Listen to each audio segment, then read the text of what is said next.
Hey Manish, welcome to day 1000. Thank you, Kavan. It's a pleasure to be here and to be talking to you and to your audience. Just in a little over 3 years, you've raised tons of capital into millions. Your revenue as well has touched, I believe 9 digits. And a lot of folks would love to kind of see, how do you get such, rapid growth? You've also been a top operator in your past. And I think what the intention today, right, is to actually unpack how the first 1,000 days look like, especially if you're building an enterprise. So I'm super stoked for the conversation. But before we start off, can you please introduce yourself and your company? Yes, absolutely, Kavan.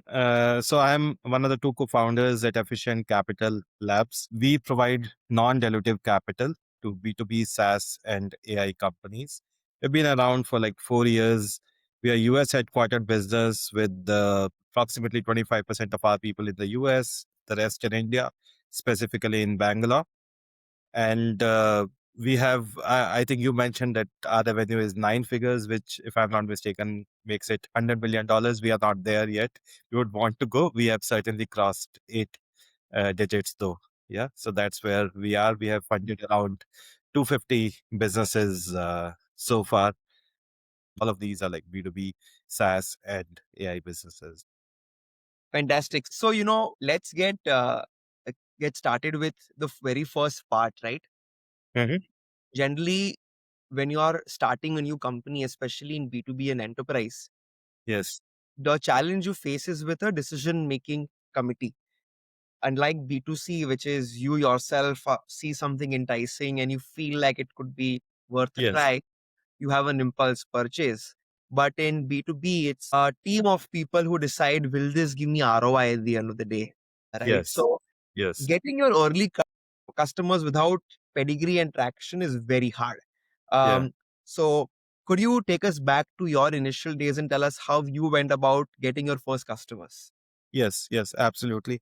And you bring up a very important point. Like, in B2C world, you just have to win one heart. And in B2B space, you generally have to win a committee of minds. In other words, like when you sell to B2C, it's more about the emotions. And when you sell in B2B space, it's about stakeholders who are generally thinking from their brains and not necessarily emotionally, right? So, what are the things that you got to do there? You got to have a real value proposition, and you got to have a very good understanding of how that value proposition touches various stakeholders. Coming specifically to like, how did we go about getting our first customers?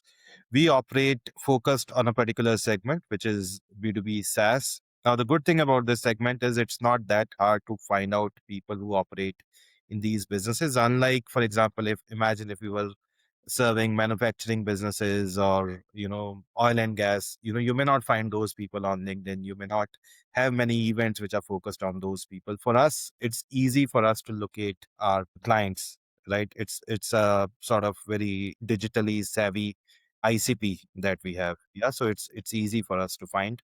Now, that's the first part. You find them. Then the next part is obviously to educate them, starting with the awareness that you are around there, that you exist and this is the problem that you solve. And for that, the strategy that we adopted was essentially go out and about, talk to people, attend events, occasionally sponsor an event where it would make sense, but organize smallish events ourselves, create awareness by writing stuff, by talking to people. And essentially, particularly in India, one of the things that we had to do was also to educate people in terms of how non dilutive capital can help them as opposed to VC capital, because that took some education. A lot of our ICP, they are very clever, very smart, but they are generally not financially sort of savvy. They don't necessarily understand things such as cost of capital, capital mix, capital stack, etc. So we had to do a lot of education on that. It's like an educational process. And then if people see that you are coming from a good space, people see that what you're actually telling them is helpful for their business, then they will take the product, because the problem that we solve is a real problem. It's very interesting. So many times I've heard on this podcast, people actually use offline very smartly, especially in India.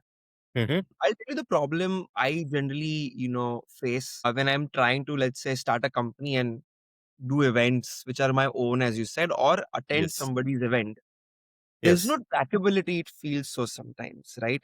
And what happens in B2B, you do an event or you go to an event, you meet people, Yes. and then it just feels like forever for that conversion to come.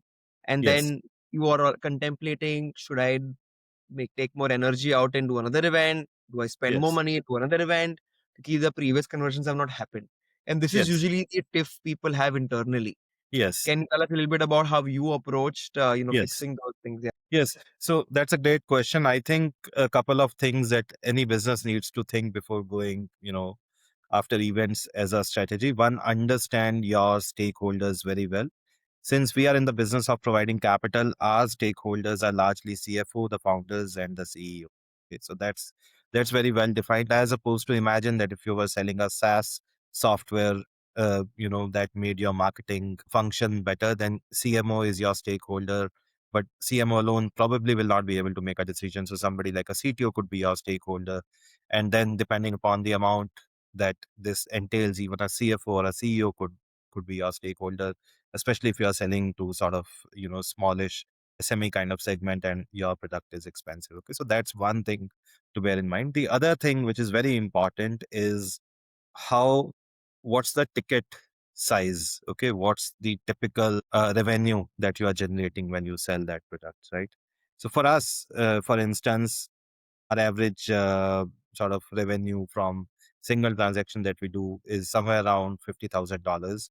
So given it is $50,000, we can afford to invest in sort of high quality offline events.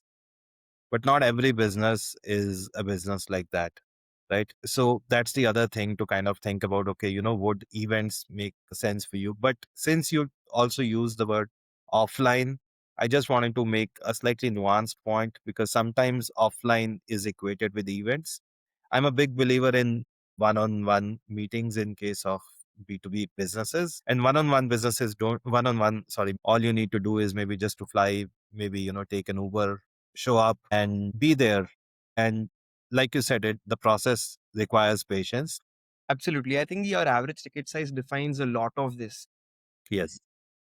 I want to now ask you the second part, right, of our conversation, which is when you are, especially in a situation where you raise venture capital, Hmm. there is pressure to grow in a certain period of time. Yes. And you end up, investing really quickly in various things. And then often you Yes. learn things didn't work out in many areas. So, Yes. want to talk a little bit about spends you regret in your Yes. last 4 years? Any particular areas you felt that you could have avoided spending so much? Like in our case specifically, there are not very many spends we regret, because we have generally been very conservative with our spend. And also for us, we started generating revenue very quickly. We were already like, we raised capital in April. We were starting to generate revenue by the end of June, right? So our cash burn cycle was not very long.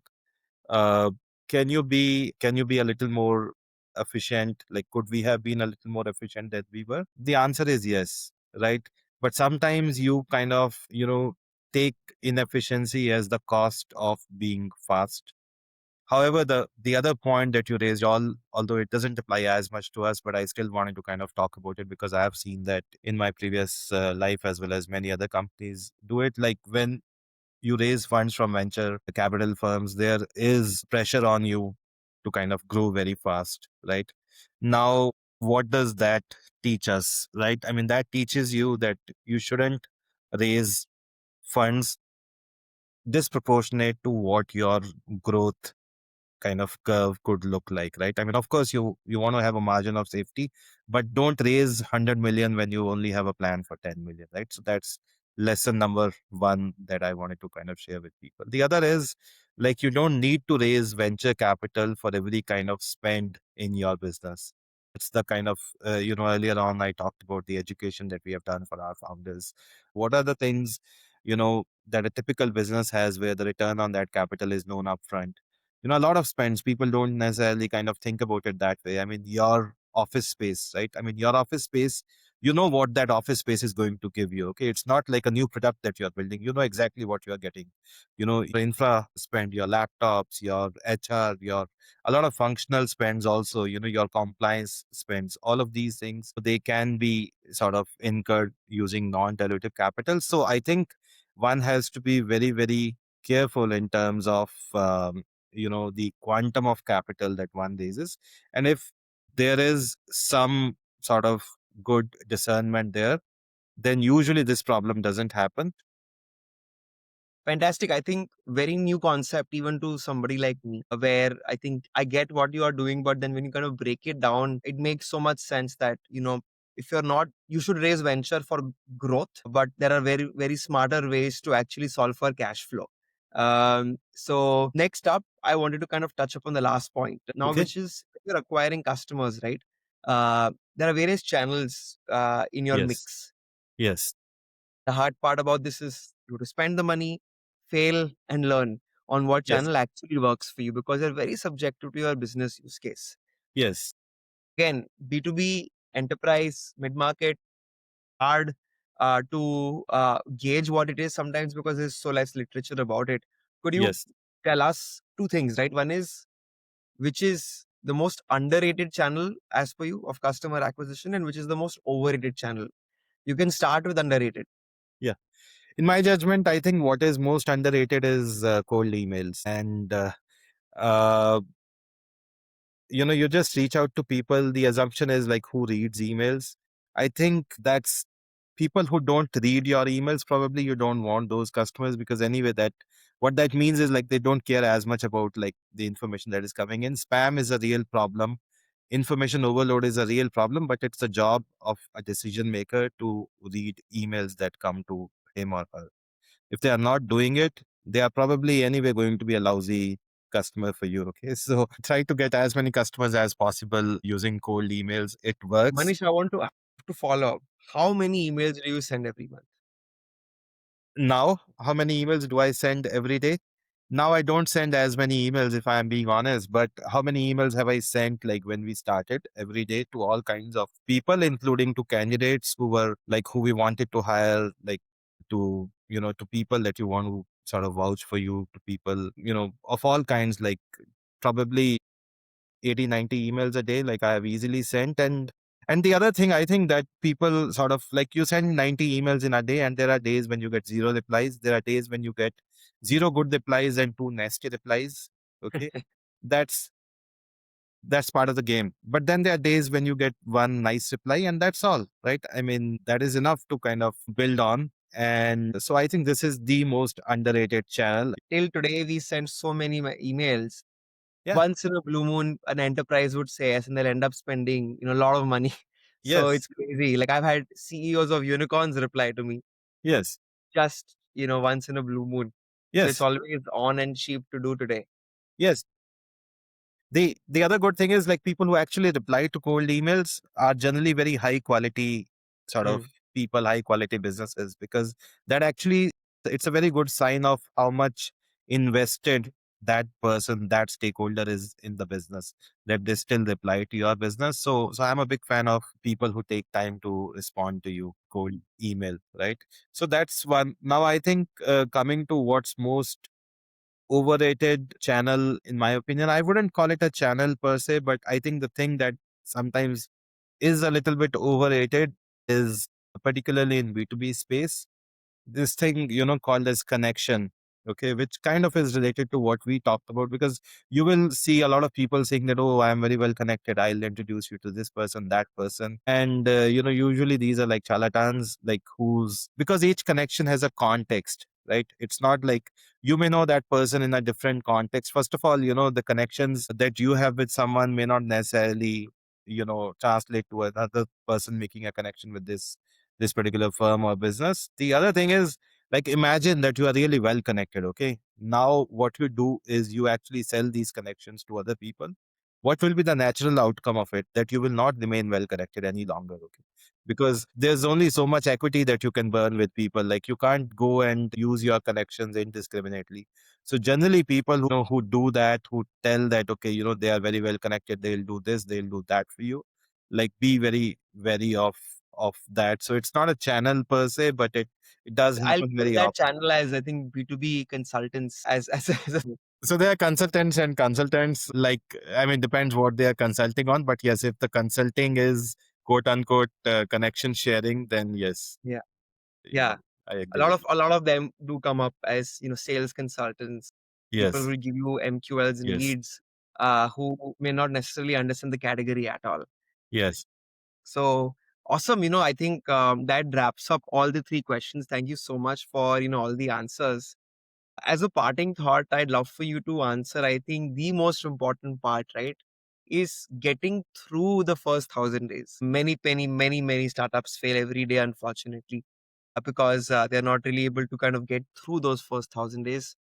What is your advice? What are the things you've done and you'd like anybody else to do to get Yeah, through the first 1,000 days of running a company? yes.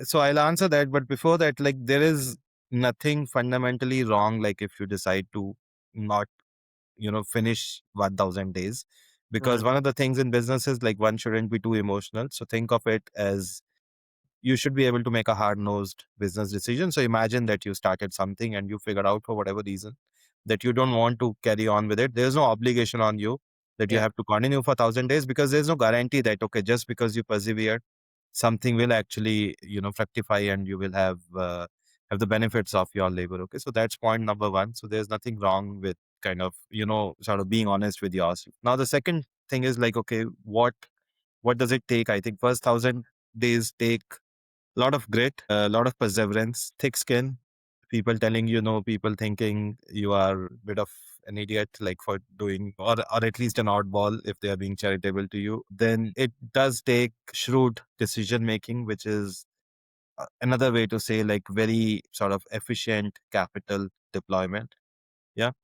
It requires you to be very, very good with people, because it's one thing to attract talent when you are, VC funded and you have like, 20-30 million dollars in your bank account. It's quite another to be able to attract talent to work with you when you are just getting started and you have nothing, beyond a sort of, prayer and promises to sort of, get people to work with you, right? So I think you have to have that. You have to be able to kind of tell a story, but tell a story credibility, not tell a story like a charlatan, but tell a story and have some credibility that people can put their, their hopes, their dreams, their skills behind. I think that is all that it takes, and it takes a little bit of luck, I think. Thank you so much. I think towards the end, you said a very, very nice thing, which is after everything you do, sometimes you just are at the mercy of, what happens with luck. But thank you so much, Manish. It's been a pleasure having you on board. I hope you had a good time. Certainly, I did come and look every time I have interacted with you. It's been great. That's super sweet of you. Thank you so much. For everybody who's tuned in, thank you as well for, coming all the way till the end. If you'd like to hear another fantastic founder like Manish, please subscribe to our channels. Bye bye. Bye bye. Thank you. Thank you.